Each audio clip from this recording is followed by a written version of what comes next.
I didn't really have much control in what was going on. Like, I have a video on YouTube. It was basically like Krishna just took control. I took the back seat. I really didn't plan any of this. I never plan anything, really. But it was. I remember being in Mexico, and with the camera in my face, going, "I am now in Mexico after 2 or 3 months of finding this teaching, and it's the best place I could be in." So could I have done anything differently? I could have probably made my parents understand a little bit more.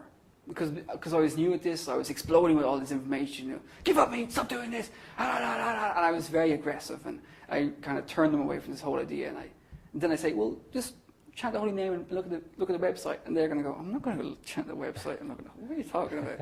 You've gone insane, man. I would have probably done a little bit more subtler, of course, a little bit more easygoing. But there was a few times that I met people in the street, and I'd speak to them about the esoteric teaching, and I'd have their attention for the whole day. I mean, I go, where are you going? And they go, I don't really know. I thought you were going down to the post office. No, it's closed or something. So I did kind of talk to people about this without getting in their face too much. So I handled it well. Krishna handled it. I just took the back seat and just went along going, okay, Krishna, it's all yours. I'm going to make a mistake if I do it by myself. So. And did you feel Krishna's strength in this process? That you mentioned several times that this whole thing was just planned out by Krishna, and you kind of got pulled around. Yeah, because I just kept looking back at what happened, going, "There's no way I could have done that by myself." Because when I did things by myself, technically speaking, like going to college and getting the jobs and going for interviews, these things take time, and you have to progress along steady. But this, with Krishna consciousness, just click on the website, everything you know is a lie.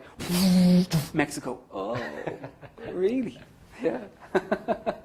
There is no drawn out angst, because even if there was a slight bit of angst, I was in my bedroom, in my bed, laptop open, reading, absorbing, learning. You know, there was never a moment I was going, is this right or wrong? It was just basically, go, do it.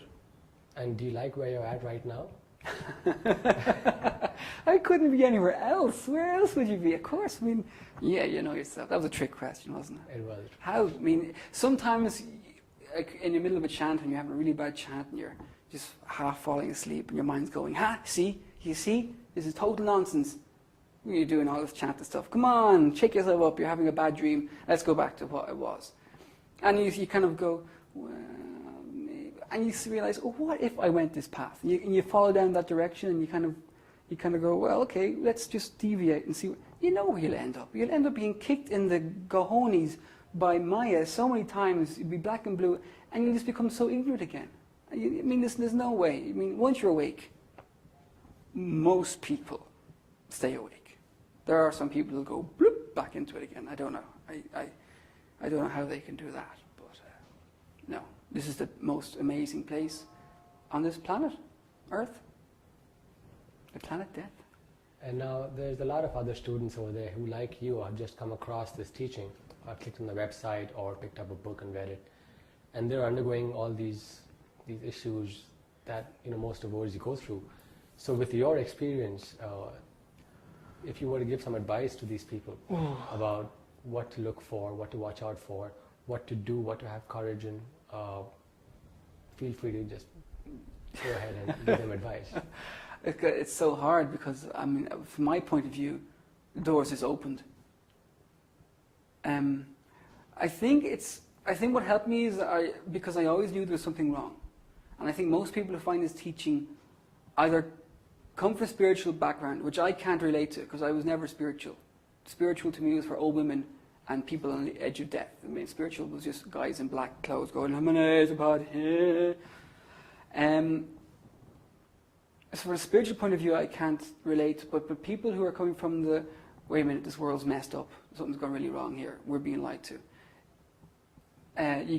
This is what we've been not let to see, the Vedas, the truth, that we're spirit soul. This is what has been kept from us. And I think that the people who come from my background, who aren't too materialistically driven, will be able to clasp onto this and go, this is the missing part of the jigsaw. I can't really, I probably could think of advice to give people if it kind of filters into my head. That don't listen to the the BS that people try and tell you, because everyone's come from the same pile. They've all gone to the same schooling system. They've all watched the same movies. They've all done the same nonsense. So whatever they say is going to be totally bogus. Even if it's your mother and father, who I had so much faith in.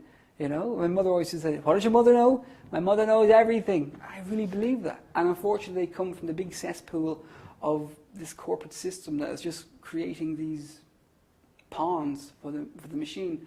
So everybody who you meet is just going to speak total nonsense and not going to make any sense. And whatever they're going to say is just going to cover their own ass so they can keep their own little head in their own little pile of sand. And I've always been for one to shake things up. I've always been on the edge trying to kick down some door, not knowing what I was kicking down. So this is, advice, people, just don't watch TV. Throw your TV, throw all the music you used to listen to, lock your door. I can't talk about people who have kids and stuff, and that'd be really difficult. So I can only talk about people who've come from the background of conspiracy theories. But this is the biggest conspiracy theory, that we have been not allowed to realize what we are. And once you realize what you are, it's like, now I know why this world sucks. Yeah. Right. Thank you, Kanai.